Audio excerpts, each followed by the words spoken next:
If you're tired of the standard business and marketing fundamentals, frameworks, and funnels, you need a little mischief. Get ready to turn up the volume on the CEO Mischief Maker podcast, where you access conversations with seasoned business owners who have smashed through mindset barriers, innovated the standard boring business and marketing playbooks, and executed future-paced strategies with bleeding-edge tools and tactics to micro-fail their way into massive success and growth. We are Mindset Impact Strategic Catalysts helping innovative entrepreneurs focus. We are CEO Mischief Makers. Ready to make a little mischief?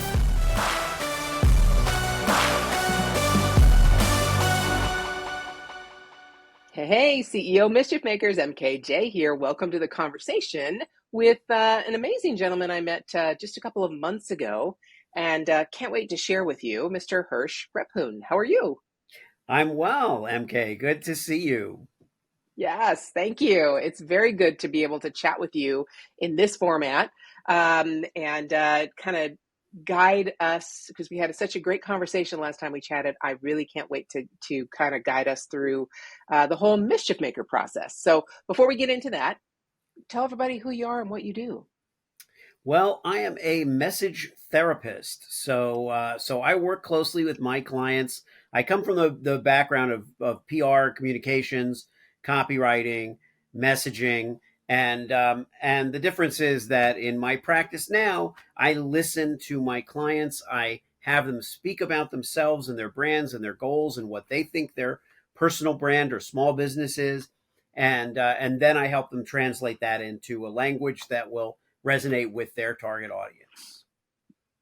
There you go. That's why we are going to have such an amazing conversation, because I'm a conversational designer. So I need people like you to help clients understand how to communicate what they do. Yeah. And help us all communicate more effectively to the people who need us most. So, all right, we're going to have an amazing conversation. So first off, message therapist totally makes sense to me.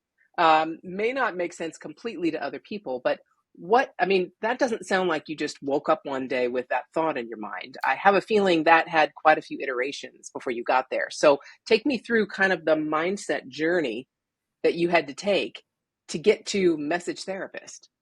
You know what I've noticed, MK, is that a lot of times when people who are consultants, coaches, professional service providers, we are solving a problem for other people that we faced ourselves, which is exactly what happened to me. I've always been a writer, I've always been a communicator, but what happened to me was as I added facets to my personality, I did stand-up comedy, I wrote for theater and TV and films, and as you start to accumulate these skills, people say, "What do you do?" And you hesitate because you're not sure what they want.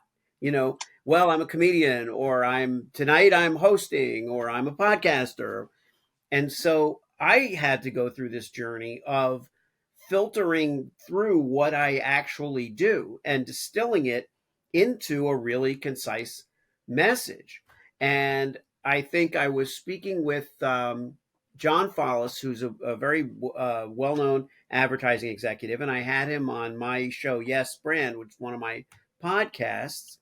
And we were talking about the way clients need therapy and that clients are often coming to us to solve problems the way a therapist does. And he said sometimes he does that in marketing and he calls that therapy with them. And I said, well, message therapy is what I do, and I said, is it all right if I use that? Because this is like really thanks to you that I've come up with this. And he said, yeah, of course. But for a little while, you test out ideas. You try to see, does the idea work? And people loved it. But one person had said to me, people don't like to admit that they're in therapy. So maybe there would be a stigma, like you're telling them something's wrong. And I thought about that. And then I said, well, I think that part of what we want to do these days anyway is remove a stigma about mental health, about, talking to people through about your problems. The other thing is it's just to make it better. The idea is if you're communicating a message about yourself, your personal brand, your business, you always want to make it better. And you wouldn't come to anyone, any consultant, if you didn't think you could improve. And so the idea of improving and helping people, and also every client's different. Everybody's needs are different. I had 3 meetings the last couple of days with clients, and each one's skill sets and challenges and messages are different. So there's no cookie cutter solution that you just kind of plug people into. So because it's so personal and because it's one on one, although I do sometimes do groups because I think it's great for people to interact with one another and talk about what's going on, similar to group therapy. But it's very personal, and I maintain all branding is personal, and so that's how I came to this place. Yeah. And so that mindset shift, as far as I understand, what you were explaining was basically you um, helping yourself accept and embrace the word therapy from a more positive perspective For rather sure, yeah, than a negative perspective. yeah. How have you found that with your clients and being able to help them embrace that as well?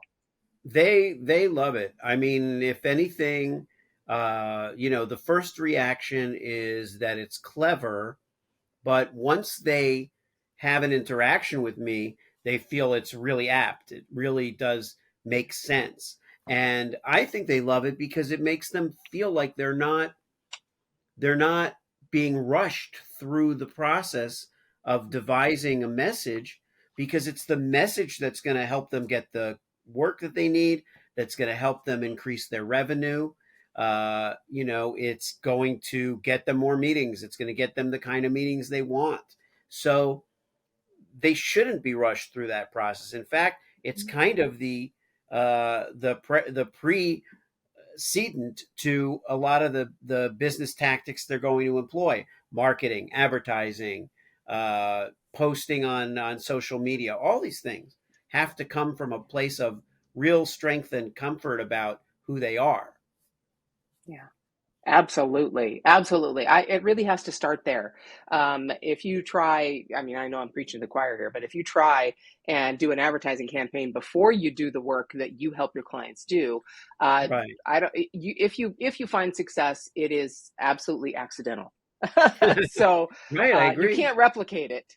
Yeah. Yeah. Wow. So what were you doing before? How did you identify yourself before you embraced this whole message therapy? Well, honestly, I think I was all over the place in that I had and still have a marketing firm that is niched in the sneaker world, sneaker marketing. It's called Propeller Five, and my partner in that venture, Isaac Fadlon, is a longtime sneaker retailer from Los Angeles, and we've done that for about 10 years.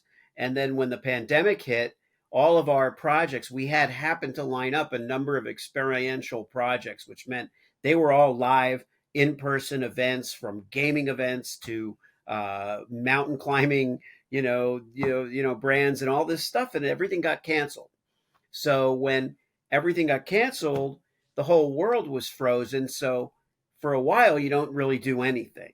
But then we started to evaluate: do we want to go back to doing the same exact things, or do we want to challenge ourselves? So we decided to challenge ourselves. We started a streetwear brand called the Kosher Brand, which is about equity, inclusion, and kindness, and it's attached to a nonprofit called the Keep It Kosher Project, which supports young street artists with positive messages, to give them places and tools to put their artwork out, and that was really fulfilling. But also, that's a big undertaking. That's like a legacy undertaking. It's not going to pay the bills in any reasonable amount of time.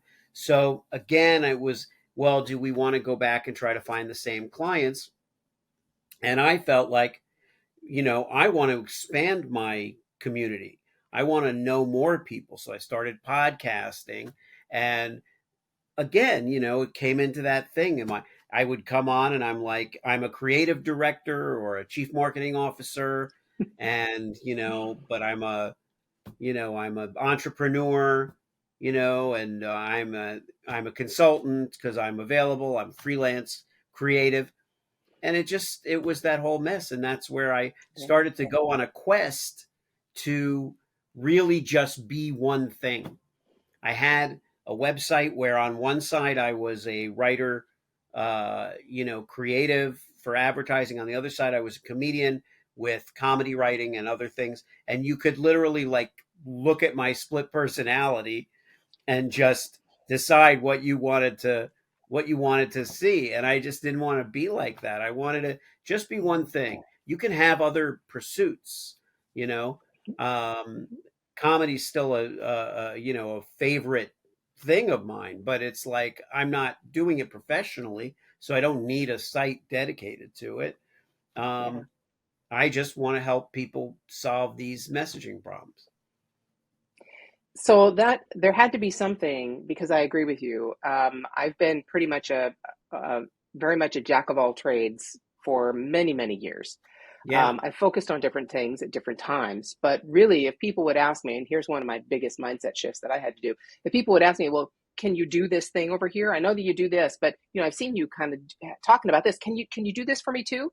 And I would go, because of course I just wanted to make money. I needed right, money. So I'd say, sure, yeah, I can do that. And so then I got roped into many different things. And like you're saying, I couldn't really focus myself in one particular area until I found chatbots, until I found conversational design right. specifically. Then it's like, I'm all in. I love this stuff. Nope, I'm not going to go build you a website. Nope, I'm not going to go build you a course. I'm going to do Yeah. this. So what was that shift for you? Like I say, for me, it's like chatbots just grabbed me by the throat and wouldn't let go. But what made Yeah, you focus on messaging only?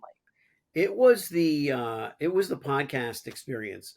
It was that all of a sudden there were communities of people. I wasn't even really active on LinkedIn before. I wasn't meeting new people. Plus with the pandemic, I was very isolated. So I wasn't even in LA where my office was. I was in Iowa where I have my family based. So, it came from meeting new people. And as I started meeting the people who were guesting on my shows, um, many of whom were coaches, consultants, small business owners, I was struck by the challenge that they have to communicate what they do in 30 seconds. And that whole elevator pitch challenge to me felt like a much deeper well. And so that was what really triggered it, was just meeting people from all walks of life, all areas of business, um, each of them having on some level, at least having gone through a challenge of figuring out who they are and how they say it. Yeah, fantastic. And then it's kind of it found you, it sounds like. Yeah, yeah, Mhm. in some ways. Yeah. Yeah, well, especially with podcasting, because when people, just like you introduced yourself, you were succinct, you knew exactly what to say. Many people, when they introduce themselves, it almost feels like they're trying to sell you something, right? So Yeah. it's not necessarily really what they do, but it's what they've been told they should say, Well, that's a in good order point. to, yeah, Yeah, MK, one of the things that happens is I tell people, don't worry about what you think the person you're talking to wants to hear, because you cannot contort yourself for every person you meet. It's too mind bending. It's just too hard. yeah, And then you meet yeah, that person thinks you're that now. And then yeah, they go tell somebody else, "Oh, you should talk to Hersh. He's a really funny comedian." But yeah, they maybe need a message therapist. So, that's right. you need to be that thing, and it is hard. I do go Mhm. through the first thing I do is I spend a lot of time with that client to really just sit and talk with them about what they do, because as they become relaxed, those things will come out. Well, you could talk to somebody for an hour and a half, and then they'll say, well, what I really love doing is this. And then you're like, oh, so you're really X. That's what you are. And then they're like, yeah, that's it. you know? And that's when you know you kind of hit on it, when they have that same aha moment that I had. That's it. Yes, exactly. And that's, it really does. This, what I understand you saying specifically from a mindset perspective is it's all about what you're willing and able to embrace right now and accept about yourself. And Yeah, because if we're just trying to build a business and make money, we're going to follow somebody's formula and it's not going to be us. It's going to be however we've plugged ourselves into that formula. And right. that's not going to get you where you need to be. That's going to get you something else that you don't want. But when you actually do change that and accept, and it's kind of scary for most people to do, right? Because they're Mhm. scared to embrace that, because what if nobody shows up? What everybody realizes that I'm really some weirdo geek that nobody's Right. going to want to buy anything from? That's all, it's the whole imposter, blah, blah, blah.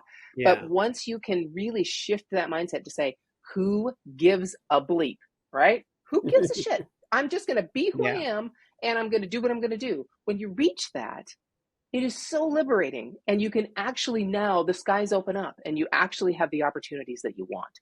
Is that kind of how you experienced it? Yeah, and it's interesting because I think also through the process of interviewing people, I started interviewing people who were very spiritual, healers, and quantum consciousness accelerators, and people who work in those areas. And I started to dabble in that as as just kind of part of my own journey, and that was where I discovered some of the mindset, stories that I had told myself about who I was. And I think that was another trigger to open some doors and go, okay, you don't really have to be anything. There isn't a thing that you have to conform to, and it should conform to you. Your description, should conform to you, not the other way around. Same with AI, I think. To touch on another, very popular subject, I think that we should be telling AI what to think of us, and that will help them generate content for us or whatever we want it to do. But it has to come from us.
Okay, hold on.